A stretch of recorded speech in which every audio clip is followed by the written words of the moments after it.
Hey guys, this is Poetspice and I am here to do this month's Diamond Heart Darlings collab. And you can use your diamond press, your heartfelt creations, or your little darlings, which is LDRS creative.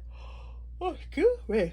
So I am putting together this Christmas magic reveal by Diamond Press. You've got your instruction sheet and your dies, and so I'm going to go ahead and show you all the pieces. I've already cut them out. I've done some stamping and some gluing, so it'll make the process faster. Alrighty then, so here we go. First of all, you need this base die. Now, this die is the one that you're going to see on the bottom. It's going to create the ring. So I cut mine out of this paper here. So there's this die.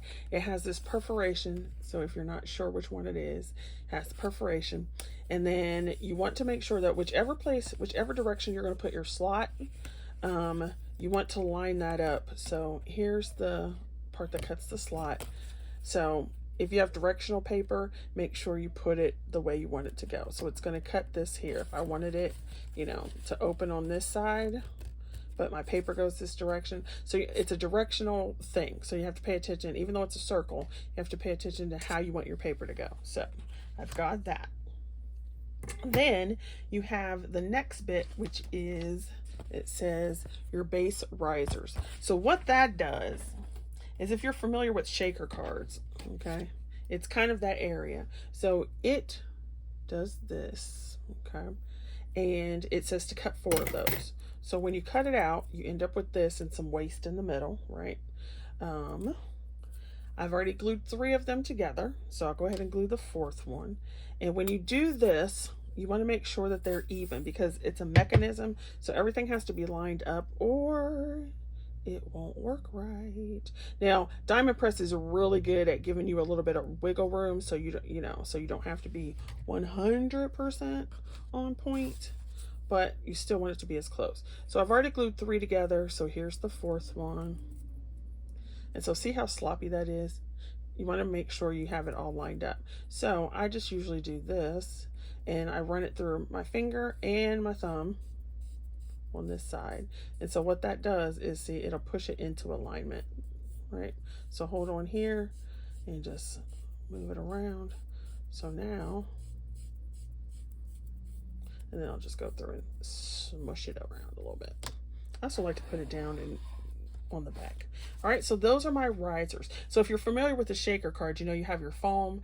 Also, you could use this and cut it out of foam. So you see about how thick it is. So you could use foam instead of using this, which then helps you go to the end. So those are those 2 pieces. Then it says you're going to cut this base embellishment. This is what will show when the card is closed, when the mechanism is closed. So that's how I had to think about it. So what did I want to show on this circle when there was no twisty piece? So this is that piece. Once again, if you can see the groove, that's the cut line, and then this doesn't cut. So you want to make sure that this, when you cut it, it goes the way you want. So you'll notice this is a directional paper. So if I had cut it like that, then my bell would be upside down. So we cut that. Alrighty then. So you only cut 1 of those. Then you have this piece here with a little handle on it. That's what's going to show when you turn your mechanism. So that's the hidden part. Okay. So I went ahead and I cut this. Okay. Alrighty then. So this handle part is what's going to cut what you see once you turn the mechanism. So I also went ahead and stamped it. So I used the stamps in this die set, and then I used some Memento ink that I found in my stash. It's like so old, but it still worked. So that's what it will look like. Okay. So I cut that piece.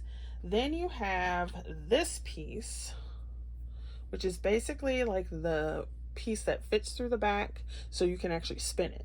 Okay, so you need to cut 3 of these, and I did that and glued them together already. I figured that's a tedious process. You don't want to see that. And then you have this little circle piece, and this what goes on the back once you get everything lined up. So you can push that on there, and it's kind of like a washer is what that does. And so you can cut 1 or 2. I cut 2, and you can put one goes on the back, and then you can use the other on the top if you wanted to, or if you stamped something. So I'm just gonna put that there. And then you have this piece, which is basically the cover for your little tab. Okay, now I cut 2 because I cut 1 out of white, and then I cut 1 out of my decorative paper because I wanted that handle to be a little more sturdy, because I only use 65 pound for the white. Okay, so now they've got it on a 5x5 card base. I had a 6x6 and I didn't really want to waste it, so I used a 6x6. I went ahead and rounded the corners. Excuse me. I went ahead and rounded all the corners. I cut a mat. Did the same thing on the inside. Now, because it's a mechanism and it's going to add some weight, I'm going to turn it so that it opens like a tent fold. Okay, so let's get started with our assembly. So first we take this piece and we take this piece and we go ahead and line those up. So get those all, yeah, man. And you want to make sure this is stuck down really well, because you've got stuff going behind it and the mechanism goes through this. So if I can get my glue to go here. There we go. So you want to make sure you get right up to those edges on the outside and the inside. Now the good thing about this is it's a mechanism, right? So even though this one is Christmas, I've got another one that I'll show you that is actually not Christmas. So you could use it for pretty much anything. Now what you want to do is line up these holes. Now I found it easier for me to go like this, and instead of lining it up on the edge, to line up the hole. So I get the holes where you can't see anything, and then I kind of like spread it apart just a little bit so that it actually lines up, and then go ahead and push that down. Like I said, I like to go over on the back and get stuff down. Okay, so then this is stuck down well, your edges are stuck down. Okay, and so you see the little hole, everything lines up well, which is also why you want to use liquid glue. All right, next I'm going to put this on because it was easier for me to do putting this on than shoving that other piece through. So I'm going to put the riser on. So that's your stack of 4 that you glued on, and it goes like that on the back. So if you, I'll show it from the front because I think you can see it better. See, there's a perforation line. I'm going to put glue around that, and so it tells you exactly where that little ring should sit. Now, because it's perforated, you can kind of like punch through it, so you got to be careful with that too. Then what you want to do is make sure, like go up here, make sure that it is not covering up that perforation line. I don't know if you can see that, because you want it clear. I'm going to have to pull it up here. You want it to be able to clear when it spins. Okay, hopefully that makes sense. All right, so if you see that, you can see the little perforation line a little bit. So now I'm just going to go ahead and kind of gently push this down.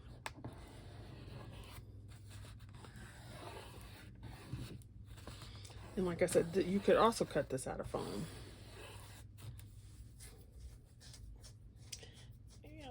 Okay, so now that that is on, it gives it just a little bit of lift off the page. Now if you wanted to, and I would say the thicker the paper you have for this area and this area, you would actually want to build it up. Okay, so now we're going to take this weird funky handle looking piece and you see how it splits. So we're just going to take that split and we're going to put it right in there.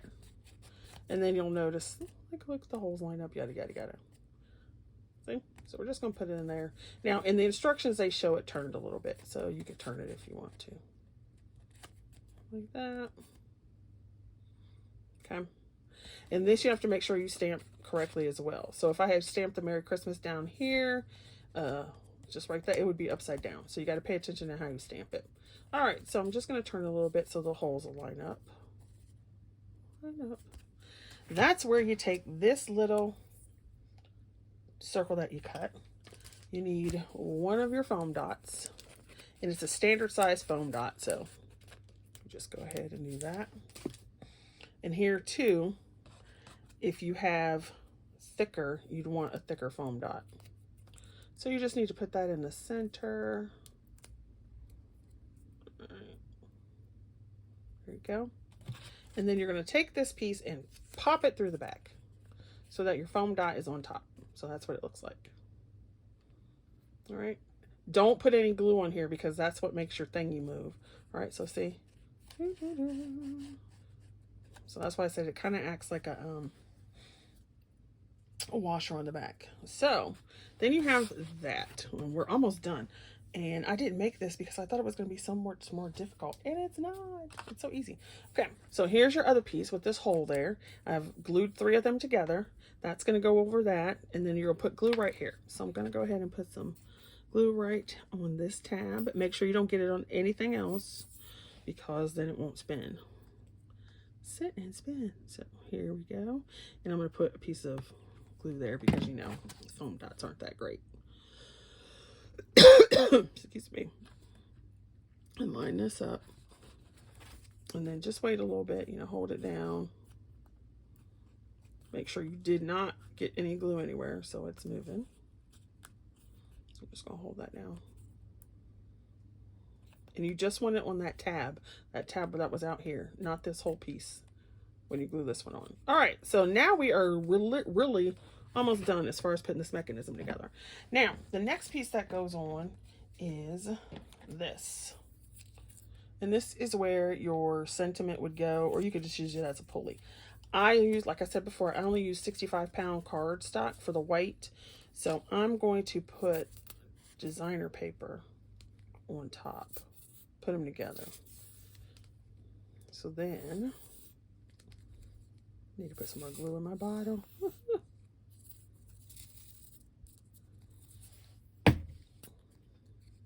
So then this will be a double thickness. Right. Oh, wrong side. I want this side. So this will be a double thickness, just to wipe that glue off. Now the instructions say you only need 1, but I wanted the 2. So I'll have 2 here. I'll have 3 here, plus the little tab, which will make it stronger. I'm going to just make sure that gets down, and then I'm going to put glue all over this tab now. And then it goes right on top. Now, if you wanted to stamp a sentiment on this piece before you put it down, then you would do that. I am going to leave it like this. And then just kind of hold this together so it doesn't move. And then look how cute. Isn't that like adorable? Oh my gosh. It's adorable. It's adorable. So I was so happy when I was like, oh, this isn't that difficult. All right, so I'm just going to put that there. Now you could take this mechanism and put it on your card. Now, like I said, you could cut 1 or 2 of these. If you wanted to, you could stick that right on top with like a snowflake or something like that. So it looks like a little button in the center if you wanted to do that. I don't want to do that. So I just have this one and it turns. Look at that. And it stops because I was like, well, how's this going to stop? Because there's this little piece. I don't know if that shows up well. And it catches. So it's not going to go anywhere. But so you just turn it. Look at that. Now you could put a little stamp here that says rotate or something like that. Now they have one in the set. And this is the other reason why I put that piece of paper on there, because now my scene looks complete. So even though it isn't perfectly lined up, it still makes that come out, and I liked that look better than having this weird piece in there. Right, and then you just whoop, Merry Christmas. Now, if I was doing this again, I probably would put, now I did use 110-pound cardstock for this. I would probably put 2 pieces because when it comes to this area right here, see how that's a little flimsy? And then this piece is why I put glue on that glue dot. Because if you saw that come apart, so let me put some more glue on it. I think I left the carrier on there, so I'm gonna put glue on it again. And just hold that down. Now, this is interesting too. So, and I'll be done with you. This is an interesting thing too. So once I get that glued down a little bit, if you wanted to, you could use this as a journaling spot on your paper or something in a December daily. You could use it instead of, you know, this is an opening card, so have your another little thing on the inside. You could just use it as like a almost like a tag, where you just have this one piece and here's everything that you do, and then they could hang it up, or you could put it like this and you could hang it like an ornament, or you could work this out so that you could hang this as an ornament itself. Okay, so that's glued on enough. I'm going to go ahead and put glue down. Now, the only place you want to put glue is on this edge. You don't want it anywhere on your mechanism, just where you had the risers. So that's this area. Or if you had cut it out of foam, just on the foam part. Nowhere else. Otherwise, it won't turn. There you go. Then I'm going to line it up. I'm sitting kind of to the side of the camera, so I need to do it this way. And so I'm going to move it down a little bit because I'm going to add another sentiment to the top. And push that down. Woo. I guess I'd like to go from the back to smush it down. And there's your mechanism. Yay! Just do this carefully, so. Boo, boo, boo. How cute is that? Awesome sauce. Now, like I said, I will show you the other one that I did, if I can find where I put it, and it is Halloween. Now, I will go back later and put on some sentiments and everything, but I just wanted to show you the mechanism. So here is this one, and I did the same thing where I put the designer paper there, and then you just open it. No bones about it. Now, this is my first one. So I probably would move this up a little bit because it says you're right there, or then put spectacular like that. And so I use diamond press again. I use this is a diamond press stamp set and the stencil. So can you see that? So I probably would do that a little bit different so I can get that. But this was the very first one I made. So there you go. But I love the little mechanism. So fun. The other thing is this does use a lot of paper in that total. The mechanism isn't so bad, but you are going to use, you know, your background papers, your layer papers, or whatever. So there is a significant amount of paper in here. There you go. So thanks for watching. Go check out the other ladies, and I will be back another month with more diamond press. Bye.